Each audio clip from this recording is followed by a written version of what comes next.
Atenção! Começa agora uma teleaula de História do Ensino Médio. Você vai assistir a teleaula de número 54. Bons estudos!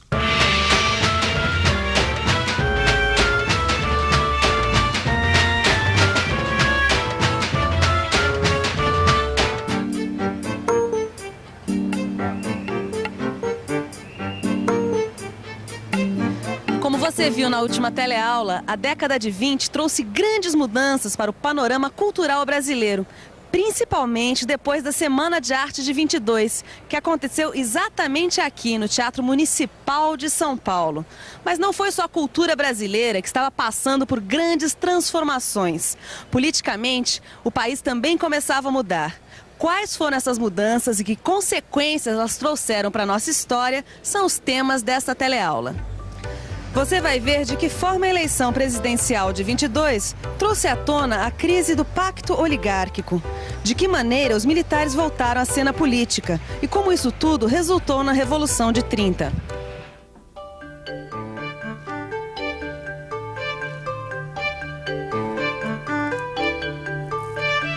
Olá.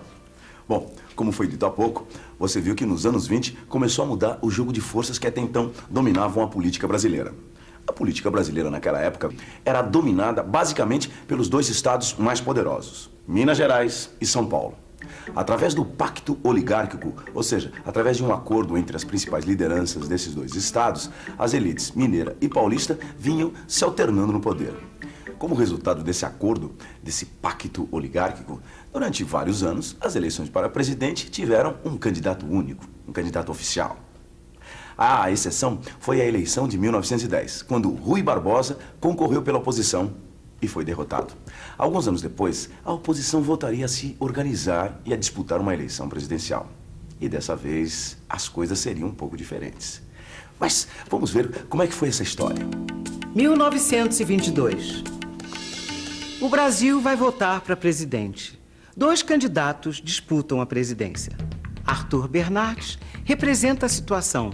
É o candidato oficial. E pela oposição concorre Nilo Peçanha.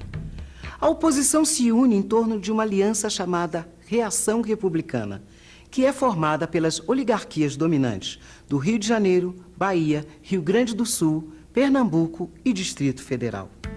Com essa eleição, pela primeira vez, os conflitos regionais entre as oligarquias se tornam públicos. Ou seja, a eleição de 22 revela um confronto entre os grandes estados e os estados de segunda grandeza. Apesar de defender os princípios republicanos e a formação de partidos políticos nacionais, o que une mesmo a oposição à reação republicana é a crítica ao federalismo desigual do país, onde apenas os grandes estados são beneficiados. A oposição sabia que não seria nada fácil derrotar o candidato do governo. Por isso, criou uma forte propaganda eleitoral para as eleições de 22, coisa que não era muito usada nessa época. Mas parece que a propaganda deu certo, pelo menos para os cariocas, que no carnaval cantavam a seguinte marchinha. Ai, Silmé, ai, Mené, lá no Palácio das Águias, olé, não há de pôr o pé. Só para não ficar nenhuma dúvida, Palácio das Águias era o catete, sede do governo. E Mé era o apelido do candidato Arthur Bernardes. Apesar das marchinhas e da propaganda eleitoral, Arthur Bernardes, o candidato oficial, ganhou a eleição.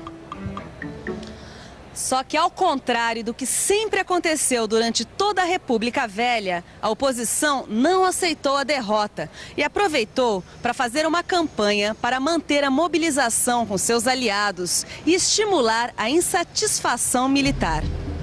Depois de estarem no centro do poder na primeira década da República, os militares foram pouco a pouco perdendo espaço e prestígio, ficando cada vez mais distantes do jogo político. Essa situação não estava agradando muito aos militares, que, é claro, queriam continuar participando das decisões políticas. A oposição soube aproveitar muito bem dessa insatisfação e começou a jogar os militares contra o governo. Mas a bomba mesmo veio em forma de uma carta, detonando o que seria conhecido como episódio das cartas falsas. Você já ouviu falar nessas famosas cartas falsas? Segundo consta, elas teriam sido escritas pelo candidato Arthur Bernardes a um político mineiro. Nessas cartas, ele faz severas críticas aos militares. Vejamos o que diz uma delas.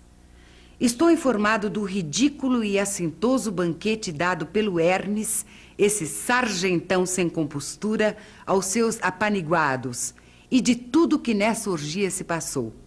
Espero que use de toda energia, pois essa canalha precisa de uma reprimenda para entrar na disciplina.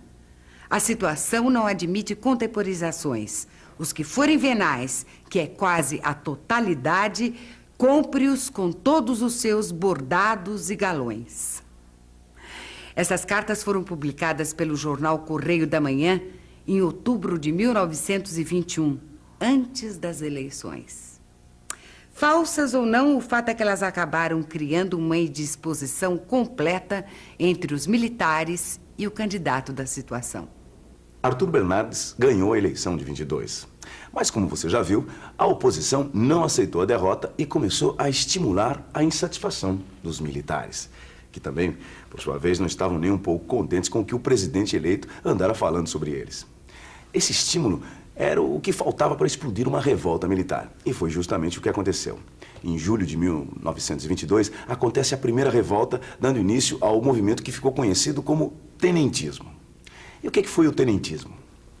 Bem, presente no cenário político brasileiro durante toda a década de 20, o tenentismo pode ser resumido como um conjunto de movimentos militares liderados pelos jovens oficiais das Forças Armadas, os chamados tenentes, que queriam moralizar os costumes políticos.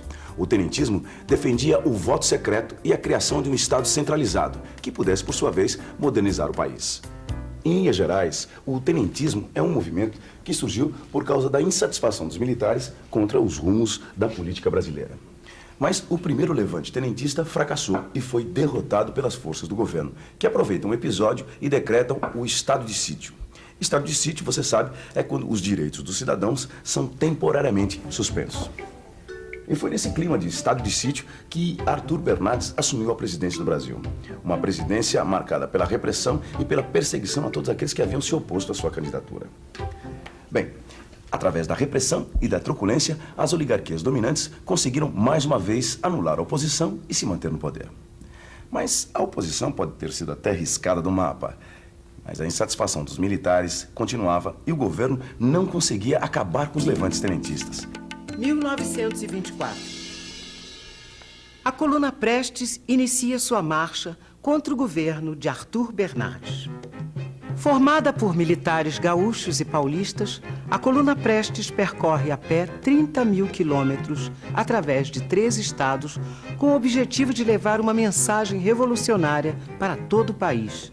Depois de vencer grande parte das batalhas que travou, a coluna Prestes acaba se refugiando na Bolívia, onde depôs as armas. Apesar dos levantes tenentistas, Arthur Bernardes consegue fazer seu sucessor mais uma vez numa eleição sem concorrente.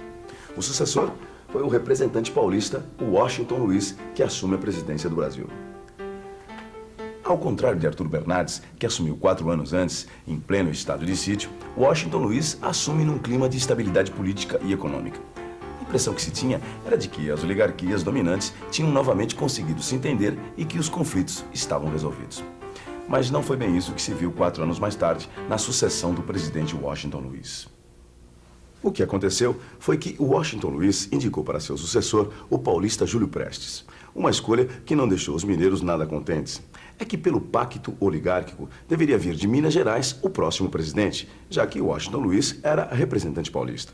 Por causa dessa divergência, Minas se afasta de São Paulo e se aproxima dos gaúchos, formando a Aliança Liberal, que lança como candidato à presidência o gaúcho Getúlio Vargas. Articulada pelas oligarquias dissidentes e por alguns grupos militares, a Aliança Liberal também estava preocupada em atingir a classe média e alguns setores operários. Bom, como se não bastasse tantas novidades, a disputa eleitoral de 1929 ainda seria agravada pela grave crise econômica mundial provocada pela quebra da Bolsa de Nova York. Mas, Vicente, se foi a Bolsa de Nova York que quebrou, por que sobrou pro Brasil? Não, mas não sobrou só pro Brasil, não, Gil. Sobrou pra todo mundo. Não, peraí, eu continuo sem entender. Gil, pensa um pouco. O Brasil dependia da economia americana, principalmente por causa do café. Agora imagina, se os Estados Unidos param de comprar, o que vai acontecer com o café brasileiro? Tá certo, se não tem pra quem vender.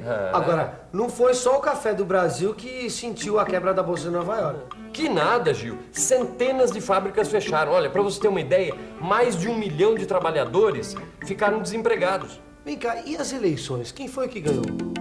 Março de 1930. Ocorrem as eleições e Júlio Prestes é eleito. Mas a oposição não aceita a derrota e inicia um movimento conspiratório para depor Washington Luiz. Parte do sucesso desse movimento acaba vindo de um fato inesperado. 26 de julho de 1930.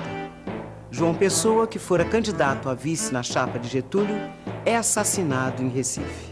O episódio acaba dando fôlego novo para a articulação revolucionária que ganha a adesão de importantes quadros do Exército. A conspiração cresce dia a dia, até que em 3 de outubro de 1930 estoura a Revolução em Minas Gerais e no Rio Grande do Sul. O Nordeste resiste, mas acaba apoiando os revolucionários, que 21 dias depois depõem o presidente Washington Luiz. Assim que Washington Luiz foi deposto, alguns militares constituíram uma junta provisória de governo. A ideia desses militares era permanecer no poder. Mas por causa da pressão dos revolucionários e das manifestações populares, eles foram obrigados a entregar o poder a Getúlio Vargas, que acaba tomando posse na presidência da República. Bom, agora sim, com a posse de Vargas é encerrada uma fase da história política brasileira, que vê terminar ali o período que ficou conhecido como República Velha. Mas quem eram essas pessoas que chegaram agora ao poder? O que queriam de fato os revolucionários de 30? Quem nos responde a esta pergunta é o historiador Boris Fausto. É um dos principais estudiosos da Primeira República.